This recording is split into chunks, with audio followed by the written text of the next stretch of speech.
Hello and welcome to the WIHS Journal, Public Affairs from 104.9 FM. I'm Paul Kretschmer. The Yankee Institute for Public Policy has taken some positions on the subject of police reform here in Connecticut. On the line today is Marc Fitch, investigative reporter for the Yankee Institute. Connecticut is not governed by politicians. It's governed by contracts. And one thing that Yankee Institute's been pointing out is that when it comes to disciplinary actions for officers, when it comes to firing police officers who might have done, things that are not, agreeable with society on the whole, there's a lot of restrictions on that because of these police union contracts. That's what governs whether or not a police officer can even be disciplined in the first place. And I went through and cataloged 7 recent incidents, at least within the past 8 years or so, in which a police officer was fired and then given his job back because the union files a grievance against the firing and an arbitrator overturns the city's decision.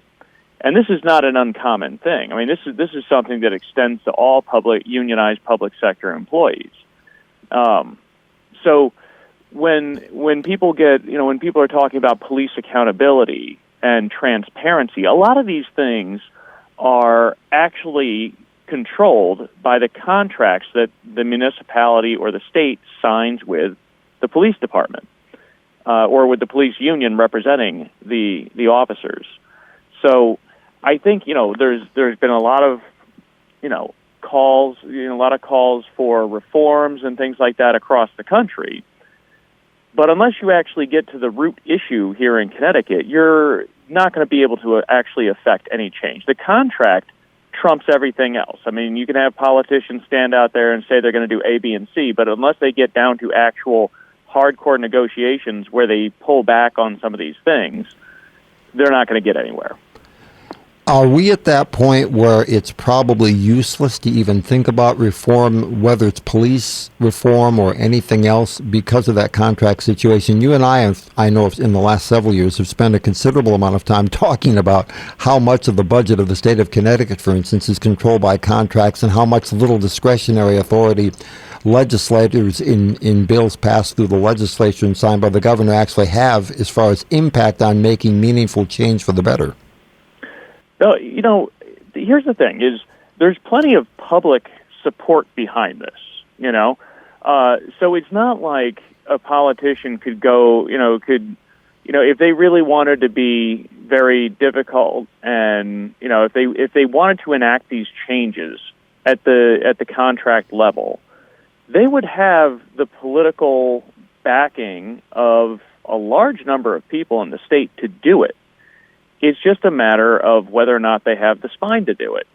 And, a lot of times it's easier for a politician to sit there and say, oh, we're going to form some new commission to study this. We're going to form a task force.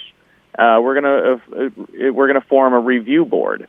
But none of those things will have any teeth because they still, the city still can't do anything that violates the terms of the contract. So take Camden, New Jersey, for instance. Camden, New Jersey, years ago had one of the highest crime rates in the entire country, if not the highest crime rate in the entire country. That's what I've heard in a recent broadcast.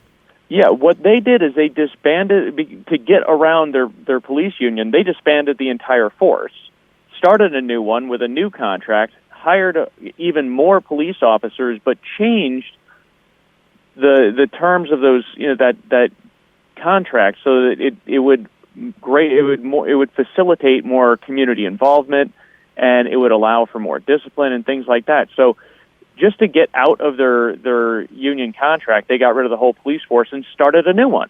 And then they have even more police officers than they did before.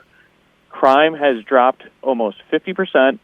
The officers are out there in the community. I think one of the things is they're supposed to throw a little barbecue for their community, every week or every month or something like that. A new officer has to go and introduce himself to every household on his beat, things like that. Yeah. And this is where kind of the rubber hits the road. And you might have seen in Minneapolis their police chief walked away from negotiations with their union because, obviously he's under intense pressure to have things changed. And, that union up there probably doesn't want things changed, from what they have. So, there is political will to do this. There is good outcomes when it's done. We actually pointed out a study that found in Florida, unionized deputies' offices or unionized deputies in counties had a higher, I believe it was a higher, police brutality, had more police brutality complaints against them than non-unionized officers. And it's just, it's kind of common sense. I mean, if you can't really be fired, if you can't even, because it costs too much money and that you're going to win in court anyway, it gives you a feeling of, more power and more, immunity, to be able to do what you want. So it's a little bit like a large corporation that has a suit against it by a small customer, a small customer. And technically, under the law, the customer should have his rights respected. But in reality, the corporation is so big that they can just drag the thing out as long as they need to till the complainant gives up, because they can't afford to defend their rights, literally, because their opponent has enough to hassle them without ever having to make a defense on their own behalf. Well, here's a prime example. It's out of it's out of Hartford. It's happening right now. A Hartford police officer was off duty, got arrested for DUI, and used some horrible racial slurs while he was being arrested. The city of Hartford fired him. He filed a grievance. An arbitrator said, well, you have to hire him back. So the city of Hartford's trying to get that arbitration decision overturned in court. And frankly, between you and me, I don't think they have a prayer, because the courts in Connecticut uphold arbitrator decisions. I was just going to say, arbitration is normally done, as I understand it, on the condition that both sides will agree to go to arbitration, and then they will, if not agree with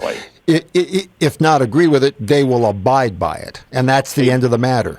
That is the end of the matter. I couldn't have said it better myself. And they're probably going to, the city's probably going to lose and have to rehire this guy. And now they have another thing with the police officer that said he felt trigger happy. That was in 2018. I saw about that. Yeah. He's filed a grievance too. And, clearly they don't want these officers back. And clearly the people in Hartford don't really want them back either. But, this is what we're stuck with, this arbitration and everything like that, in the court decisions. And, when a city has to go to court to do this, I mean, they have to pay their lawyers, hundreds of thousands of dollars, whatever lawyer rates are. It costs money.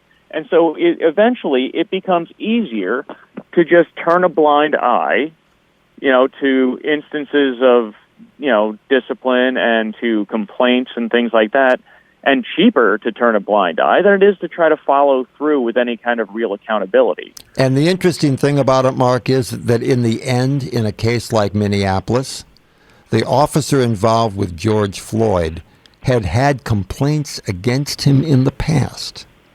Yes, if you never have to worry about losing your job, you have no real incentive to do it very well. And you know what? And here's the thing: is 99% of officers are great, and they do a good job, and they are trying to protect the people and all of that. But it's got to drive them crazy too, because they all get painted with the same brush. And so, the cost of union protection for one bad cop ends up smearing all the good cops who work with him or her, depending. And so, this is really they've painted the police unions have painted themselves into a corner here. Thank you, sir. It's been a pleasure, and I appreciate your willingness to talk to me at this hour. Thank you. Oh, my pleasure, Paul. Once again on the line today has been investigative reporter Marc Fitch from the Yankee Institute for Public Policy to talk about police reform. For further information, call us at 860-346-1049.